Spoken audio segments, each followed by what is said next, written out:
আজকের বড় আপডেট, সরকারি কর্মচারীদের জন্য ভীষণ খুশির একটি খবর।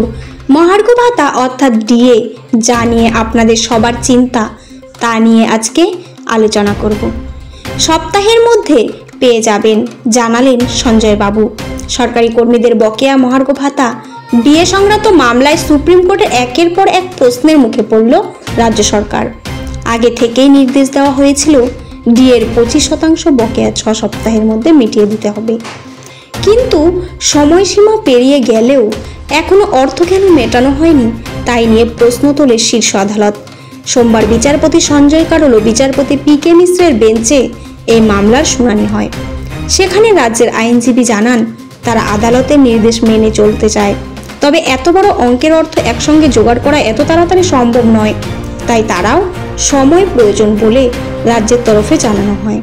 রাজ্যের দাবি, আর্থিক অনটনের কারণে আপাতত 25% বকেয়া দিয়ে যাওয়া যাচ্ছে না, এর জন্য আরও কিছুটা সময় প্রয়োজন। এ বিষয়ে যাতে পূর্ণ বিবেচনা করা হয়, সেই দিকে সুপ্রিম কোর্ট জানিয়েছিলেন রাজ্যের আইনজীবী।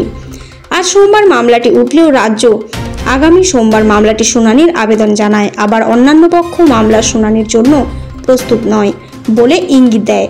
সরকারি কর্মীদের তরফে আইনজীবী করুণা নন্দী বুধবার শুনানির পক্ষে সওয়াল করেন। এই পর্যায়ে সন্দেহ প্রকাশ করেন বেঞ্চ।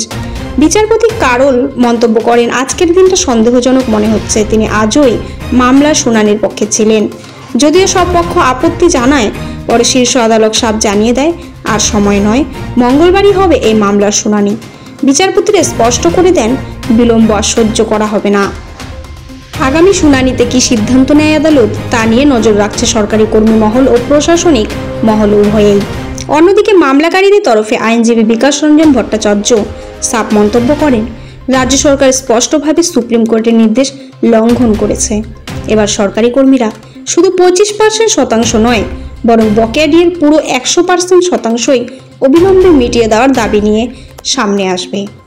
এইরকম আরও খবর পেতে, সবার আগে খবর পেতে অল টাইম নিউজে চোখ রাখুন। ধন্যবাদ।